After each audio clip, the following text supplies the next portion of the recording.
கர்த்தருடைய நாமம் மகிமைப்படுவதாக.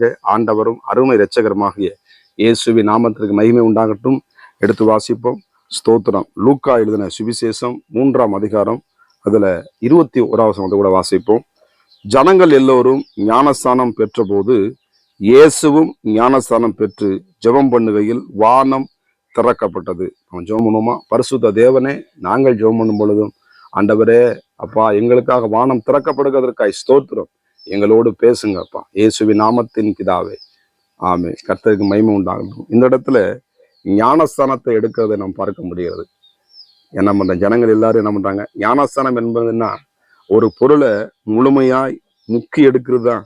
அது ஃபுல்லா மூழ்கினதான் என்ன பண்ணுது? அது மூழ்கி ஞானஸ்தானம். ஆமா, சோதரம். தெளிப்பி ஞானஸ்தானம், தண்ணி ஞானஸ்தானம், ஆண்டவர் மூழ்கி ஞானஸ்தானம். ஆண்டவர் சின்ன குழந்தை எடுக்கல.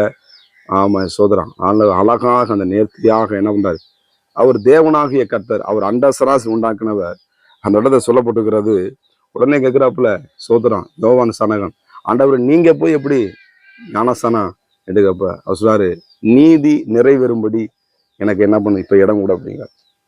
அப்ப நான் செய்யறேன் பண்ணும், என் ஜனங்கள் என்ன பண்ணும் செய்யணும். பழைய மனுஷனை களைத்து போட்டு புதிய மனுஷனை தரித்துக் கொள்ளுகிற ஒரு புதிய வாழ்க்கை கர்த்தருக்கு மகிமை உண்டாவதாக.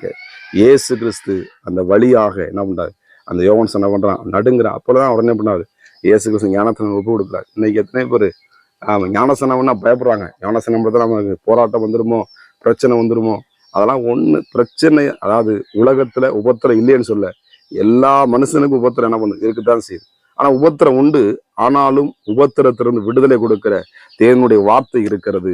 நமக்காக தம்முடைய தூதர்களை கர்த்தர் வைத்திருக்கிறார்.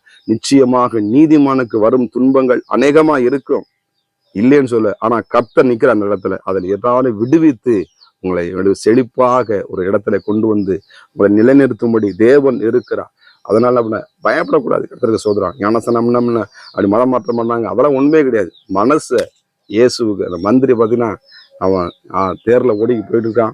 அப்ப பிலிப் என்ன பண்றாப்புல? உடனே பரிசுத்த ஆவியானவர் அந்த ரதத்தோடு போய் சேர்ந்து கொடுப்பான். அவன் என்ன பண்றான்? அந்த வேதகமத்தை வாசிக்கிறான். வாசிக்கும் பொழுது இந்த இயேசு கிறிஸ்து யாரு?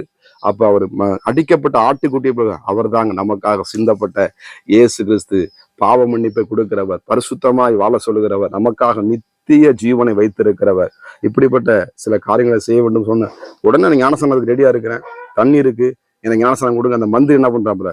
உடனே என்ன பண்றாரு? இறங்கி ஞானஸ்தானத்துக்கு ஒப்பு கொடுத்து ஆமா கர்த்தருக்கு நடத்துறாரு. கர்த்தருக்கு சோதர ஆவியான கொண்டு போன. அதனால ஆண்டவர் கருத்துல ஒப்பு கொடுங்க. அதனால ஒண்ணுமே நீங்க பயப்படவே கூடாது. எதை குறித்து என்ன பண்ணாரு?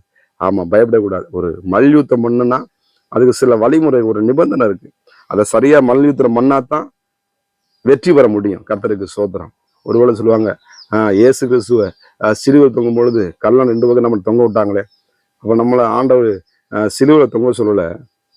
ஏன்னா நம்மளுக்கு இப்ப நேரம் இருக்கு, ஞானஸ்தானம் எடுக்கிறதுக்கு நேரங்கள் இருக்கு, சபையை கொடுத்துருக்கிறாரு, ஆமா உபதேசத்தை கொடுத்துருக்காரு. இன்னமும் ஞானஸ்தானம் எடுக்காம தாமதிக்காம ஆமா சீக்கிரம் ஞானஸ்தானத்துக்கு ஒப்பு கொடுங்க. இந்த ஞானஸ்தானத்தை எடுக்கும் பொழுது நீங்கள் ஆஸ்வதிக்கப்படுவீர்கள். ஞானஸ்தானம் என்பது ஒரு அரசாங்க முத்திரை மாதிரி. கர்த்தர் உங்களை வேலி அடைத்து உங்களை பாதுகாக்க அவர் வல்லமையுள்ள தேவனாக இருக்கிறார். ஞானஸ்தானம் எடுத்தா மட்டும் நம்ம அப்படியே போயிடக்கூடாது. ஞானஸ்தானம் எடுத்துக்கு அடுத்த காரியத்தை என்ன பண்ணணும்? பரிசுத்தமா வாழணும், நீதியா வாழணும், தேவனுக்கு பிரியமான காரியங்களை செய்யணும்.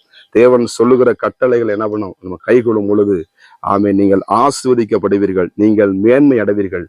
உங்களுக்காக அடைக்கப்பட்ட ஊற்றுகள், அடைக்கப்பட்ட ஆசீர்வாத கதவுகள். இயேசு சொல்றாரு, ஜெபம் பண்ணுங்கள். இயேசு ஞானஸ்தானம் பெற்று ஜெபம் பண்ணுகையில் என்ன பண்ணுச்சான்? வானம் திறக்கப்பட்டது. நிச்சயமாய் உங்களுக்கு ஆசீர்வாதங்கள் திறக்கப்பட்டு காலை நேரத்துல தாமதம் பண்ணாதீங்க. இயேசு உங்க இருதயத்தை கொடுங்க. ஆண்டவர் உங்களை முத்திரை மோதிரமாக எடுத்து பயன்படுத்தி உங்களுடைய வாழ்க்கையில அதிசயமான காரியங்களை செய்வார். உங்களை ஆண்டவர் அதிகமாய் நேசிக்கிறார். இயேசு கிறிஸ்து உங்க வாழ்க்கையை கொடுங்க, ஞானஸ்தானத்தை எடுத்துக்கொள்ளுங்க.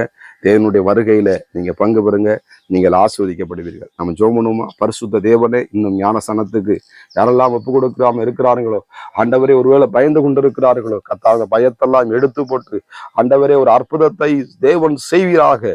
ஆண்டவரே ஸ்தோத்திரம் அப்பா. பாவத்தோடு கூட இயேசுவை தரிசிக்க முடியாது, பாவத்தை அறிக்கை செய்து விட்டு விடுகிறவனோ இரக்கம் பெறுவான் என்று எழுதப்பட்டிருக்கிறது. படிப்படியாக உங்க பிள்ளைகள் வளர்ந்து இன்னும் எத்தனையோ நாட்கள், 20 வருஷமாக 10 வருஷமாக ஞானஸ்தானம் எடுக்காம ஒருவேளை தெளிப்பி ஞானஸ்தானம் குழந்தை ஞானஸ்தானம் எடுத்து உட்கார்ந்து ஆண்டவரே முழுக்கி ஞானஸ்நானம் எடுக்க உடைய பிள்ளைகளுக்கு கிருபை தருவீராக.